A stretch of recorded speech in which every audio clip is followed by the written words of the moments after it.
बिस्मिल्लाहिर्रहमानिर्रहीम। अस्सलाम वालेकुम। आज 23 नवंबर बरोज़ सोमवार हम बात करेंगे शहबाज शरीफ के पे रोल के हवाले से। बड़ी अहम डेवलपमेंट हुई है। फयाजुल हसन चौहान ने बड़ा एक्शन लिया है और वो डट गए हैं। उसकी वजह क्या है? और उसके बाद राना सनाउल्लाह ने जो धमकियां दी हैं, जो प्रेस कॉन्फ्रेंस की है, वो प्रेस कॉन्फ्रेंस तो नहीं थी, वो सीधी सीधी धमकियां थी। और ये एक फौत शुदा औरत हैं जो नवाज शरीफ और शहबाज शरीफ की वालदा हैं, उस मरहुमा की डेथ पर ये सियासत करने लग गई है नू लीग। वो मैं आपके साथ शेयर करूंगा। और अता तारड़ ने कोट लखपत जेल के बाहर जाके प्रेस कॉन्फ्रेंस की है और वो अपनी तरफ से रिसीव करने गए थे शहबाज शरीफ एंड कंपनी को, लेकिन वहां पर क्या हुआ वो भी मैं आपके साथ शेयर करूंगा।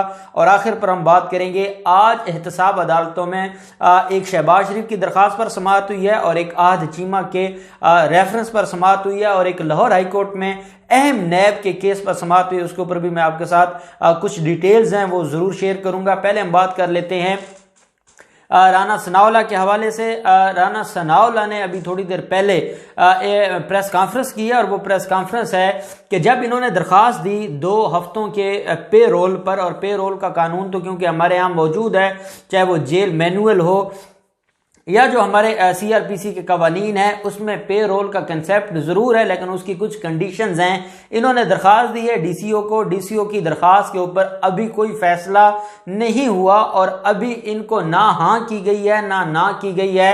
हुकूमत पंजाब और जो फयाजुल हसन चौहान है, उन्होंने ये जरूर कहा था कि हम हर तरह से कोऑपरेट करेंगे, लेकिन ये किसी ने नहीं कहा था कि 2 हफ्तों का टाइम दिया जाएगा। फयाजुल हसन चौहान ने ये कहा है कि जिस दिन उनकी डेड बॉडी पाकिस्तान आ जाएगी और जिस दिन जनाजा होगा, हम उस दिन उनको देंगे, पे रोल पर रिहा करेंगे। और कुल खानी तक ये 1 दिन बने, 2 दिन बने, 3 दिन बने। फयाजुल हसन चौहान का कहना है कि हम मैक्सिमम 3 दिन का, क्योंकि 3 दिन का सोग होता है, तो हम 3 दिन के लिए पे रोल पर रिहाई देंगे और इससे ज्यादा हम नहीं दे सकते।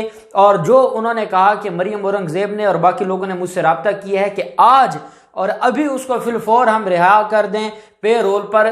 फयाजुल हसन चौहान का कहना है कि ये ऐसे नहीं हो सकता। साथ फयाजुल हसन चौहान ने ये कहा है कि जो ये प्ली ली जा रही है कि उन्होंने जनाजे के इंतजामात को देखना है, उन्होंने तज़ियत के लिए आने वाले लोगों को देखना है, तो फयाजुल हसन चौहान ने यह कहा कि अगर इन्होंने जनाजे के इंतजामात को देखना है या तज़ियत करने वालों को मिलना है तो फिर बेहतर है आप नवाज शरीफ को बुला लें, वो इंतजामात भी देख लेगा। हसन नवाज, हुसैन नवाज और सलमान शहबाज वो आके जो इंतजामात हैं उसको भी देख लेंगे और जो तज़ियत के लिए लोग आ रहे हैं उनको भी देख लेंगे। अब उसके लिए एक मुल्ज़िम को जो जेल में है, जिसकी जमानतें खारिज हो चुकी हैं, उसको जेल से ला के जाती उम्र हम नहीं बिठा सकते कि वो वहां बैठे और जो तज़ियत करने आए या जो वहां पर जितने भी इंतजामात हैं वो सारे के सारे वो देखता रहे। फयाजुल हसन चौहान डट गए। उन्होंने कहा कि हम सिर्फ जनाजे वाले दिन से कुल खानी तक ये 3 दिन का टाइम देंगे, इससे ज्यादा पे रोल पर रिहाई हम नहीं दे सकते। जो दूसरी तरफ मौकफ है नून लीग का ये कहना है कि आज अता तारड़ जैसे गए हुए हैं कोट लखपत, जो कि डिप्टी सेक्रेटरी जनरल हैं नून लीग के, और उन्होंने वहां पर प्रेस कॉन्फ्रेंस की है और वो जिस तरीके से लैंग्वेज इस्तेमाल कर रहे हैं, पहले मॉडल टाउन में शहबाज शरीफ की रिहाइशगाह पर राना सनाउल्लाह ने ये प्रेस कॉन्फ्रेंस की है और उन्होंने ये कहा है कि मौजूदा हुकूमत सियासी इंतकाम ले रही है। जैसे मरियम नवाज ने बड़ेपन का मुजाहरा किया, बड़े सब्र व तहम्मुल के साथ लोगों को अपनी दादी की वफात का बताया, उनको इतला दी, वो बड़े हौसले की बात है। अब नवाज शरीफ तो पाकिस्तान नहीं आएंगे क्योंकि हमें पता है कि नवाज शरीफ का जो सियासी इंतकाम है, जो यहाँ इमरान और नैब नियाजी गठजोड़ है, उसके सियासी इंतकाम की वजह से हमने नवाज शरीफ को अभी तक मना किया हुआ है। लेकिन ये शहबाज शरीफ और हमजा शहबाज को क्यों नहीं पे रोल के ऊपर रिहाई दे रहे? हमारा हक है पे रोल पे रिहाई देना, इनकी जिम्मेदारी है। हम सुबह से राब्ते कर रहे हैं, हमें कोई रिस्पॉन्स नहीं दे रहा, हमारी कोई बात सुनने को तैयार नहीं है, कोई हुकूमती नुमाइंदा हमारी कॉल नहीं अटेंड करता। साथ ये कहा गया कि राजा बशारत जो वजीर कानून हैं पंजाब के, उनसे कल भी हमारा राब्ता हुआ। उन्होंने हमें यकीन दहानी करवाई थी कि मैं आपको जो है वो कल आज का बोला था कि आज शाम तक पे रोल पे रिहाई दे देंगे। अब ऐसा क्या हुआ है कि राजा बशारत हमारी कॉल नहीं अटेंड कर रहे, वो हमारी बात सुनने को तैयार नहीं है।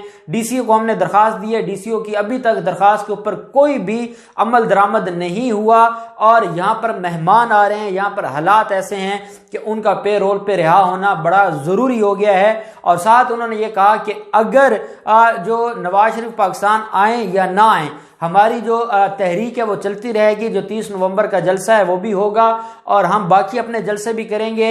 और हुकूमत को हम बता देते हैं कि जो इन्होंने हमारे साथ ज्यादती की है, जो नून लीग के कारकुनान है वो बड़े दुखी हैं और वो किसी हद तक भी जा सकते हैं। और ये हमें जानबूझकर हमारे जज्बात के साथ खेल रहे हैं कि कोई हम गलत कदम उठाएं और ये हमें उस तरफ लेके जा रहे हैं। हम हुकूमत को बता देना चाहते हैं कि जो अमन है, हम सिर्फ पुरअमन नहीं रहेंगे। अगर हमारे साथ यूं ज्यादतियां होती रहीं तो हम किसी भी हद तक जाएंगे। अब ये राना सनाउल्लाह की वो धमकी थी। साथ जो अता तारड़ हैं, उन्होंने थोड़ी देर पहले, जब मैं आपसे बात कर रहा हूं तो इससे थोड़ी देर पहले उन्होंने एक प्रेस कॉन्फ्रेंस किया और वो गए थे कोट लखपत जेल में उनको लेने के लिए। अभी पे रोल की दरखास्त पड़ी है, अभी पे रोल पे जो रिहाई का मामला है वो डिसाइड होना है और वो डिसाइड होने के बाद आया उनको 2 हफ्ते का मिलती है, नहीं मिलती, 1 दिन के लिए भेजा जाता है, 2 दिन के लिए, 3 दिन के लिए, अभी कुछ डिसाइड नहीं हुआ। मैंने आपको हुकूमती मौक़िफ़ बताया है और जो दूसरा फरीक है उसका मौक़िफ़ बताया है, लेकिन वो ये कहते हैं कि हम तो कोट लखपत जेल आए हैं उनको लेने के लिए, क्योंकि मेहमान बहुत ज़्यादा हैं और तज़ियत करने के लिए बड़े लोग आए हैं और जो जनाजे के इंतज़ामात है उसको देखना है, तो इसलिए उनका होना ज़रूरी है। साथ उन्होंने ये कहा है कि हम सुबह गए थे डीसीओ के ऑफिस में और अभी तक हमें किसी ने रिस्पॉन्स नहीं दिया। अब ये मामला है और इस मामले पे मुझे तो ये लगता है एज ए न्यूट्रल पर्सन कि जो फयाजुल हसन चौहान का मामला है या उनका जो मौक़िफ़ है वो स्ट्रॉन्ग है। उसकी वजह यह है कि हमारे यहाँ पे रोल का कानून मौजूद है लेकिन उसको अप्रिशिएट नहीं किया जाता। जिस बंदे ने जो गया है, जिसने जुल्म किया है, जिसने फ्रॉड किया है, जिसने अवाम के पैसे के साथ ज्यादती की है, अगर वो ये सारा कुछ करता रहा है और अब वो जेल में है और वो अपनी सजा काट रहा है, तो ऐसे जो पे रोल का कंसेप्ट है, मैं नहीं समझता कि इसके ऊपर जो फरीक है शरीफ फैमिली, उसके जो उनका जो एजेंडा है या जो उनका मुतालबा है वो किसी भी हद तक दुरुस्त है। दूसरी तरफ हम बात करते हैं आहद चीमा का जो गैर कानूनी असासे हैं या आमदन से ज्यादा असासाजात केस है, उसमें एक रेफरेंस फाइल हुआ था। आहद चीमा जो कि साबिक डीजी हैं एलडीए के, जो आशियाना हाउसिंग स्कीम में भी शहबाज शरीफ के साथ मुलजिम थे और इनके खिलाफ एक और अलग से भी रेफरेंस है और वो है आमदन से ज्यादा असासाजात का। यही आहद चीमा है जिनके आशियाना हाउसिंग स्कीम में दरखास्त जमानत खारिज हुई थी लाहौर हाई कोर्ट से और इस वक्त उनकी दरखास्त जमानत आशियाना हाउसिंग स्कीम में पेंडिंग है सुप्रीम कोर्ट में, जबकि आमदन से ज्यादा असासाजात केस में उनकी दरखास्त जमानत मंजूर हो गई थी लाहौर हाई कोर्ट से। उनके जो आमदन से ज्यादा असासाजात केस है उसमें आज 2 मजीद गवाहों की अदालत में पेश हुए। उन्होंने अपनी एविडेंस करवाई है और अदालत ने 26 नवंबर के लिए दोबारा उन गवाहों को तलब कर लिया ताकि जो नैब के गवाह हैं उनके ऊपर मुलजिम के जो वकला हैं वो जिरा कर सके। और ये वो केस है जिसमें मेरे ख्याल में तो गवाहान कंप्लीट हो चुके हैं और 3-4 गवाह मजीद रह गए होंगे और ये मामला अदालत बड़ी तेजी से 3-3, 4-4 दिन की जो तारीखें हैं वो डाल के इस मामले को वाइंड अप करना चाहती है और इसको फाइनल मरहले की तरफ लेके जाना चाहती है। तो अब 26 नवंबर को आहद चीमा के खिलाफ, जिनको ब्यूरोक्रेसी का हेड कहा जाता रहा है और वो डॉन थे ब्यूरोक्रेसी के, तो उनकी जो आमदन से ज्यादा असासाजात के केस है उसमें 26 नवंबर को समाअत होगी। शहबाज शरीफ की जो दरखास्तें थी जिसमें फयाजुल हसन चौहान के खिलाफ दरखास्त थी और जेल इंतजामिया के खिलाफ तौहीन अदालत थी कि वहां पर फैसिलिटीज नहीं दी जा रही और वहां पर हमें ना खाना दिया जाता है ना हमें वहां पर बिस्तर दिया जाता है और जो एहतसाब अदालत का हुक्म है, एहतसाब अदालत के हुक्म पर पाबंदी नहीं की जा रही और इसलिए तौहीन अदालत की दरखास्त फाइल की गई थी।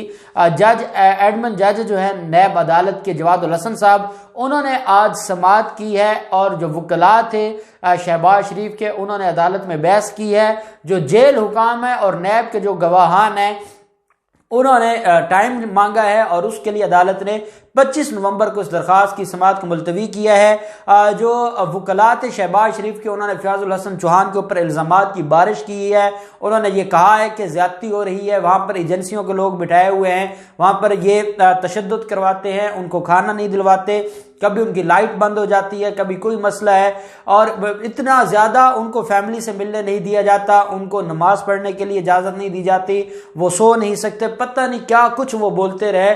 और आधा घंटा बहस की और उनकी बहस में हर जो भी आर्गूमेंट होता था उसके बाद वो फयाजुल हसन चौहान के इर्द गिर्द घूमता था और वो ये शो करवा रहे थे कि फयाजुल हसन चौहान और शहजाद अकबर, ये दो लोग मिल के उनको तशद्दुद का निशाना बनवा रहे हैं, ज्यादती कर रहे हैं, जुल्म कर रहे हैं। तो अदालत ने इनकी बहस सुन ली है। दूसरे फरीक की बहस के लिए अदालत ने 25 नवंबर की तारीख मुकर्रर की। अब देखते हैं 25 नवंबर को क्या होता है। नैब का एक केस है, वो इंशाल्लाह मैं अगली वीडियो में, क्योंकि वो डिटेल है जो लाहौर हाईकोर्ट में आज समाअत हुई है, वो इंशाल्लाह नेक्स्ट जो वीडियो होगी उसमें उसके ऊपर मैं आपको डिटेल उसकी बताऊंगा। अल्लाह पाक पाकिस्तान कामी नासिर हो। बहुत शुक्रिया। अल्लाह हाफिज़। पाकिस्तान जिंदाबाद।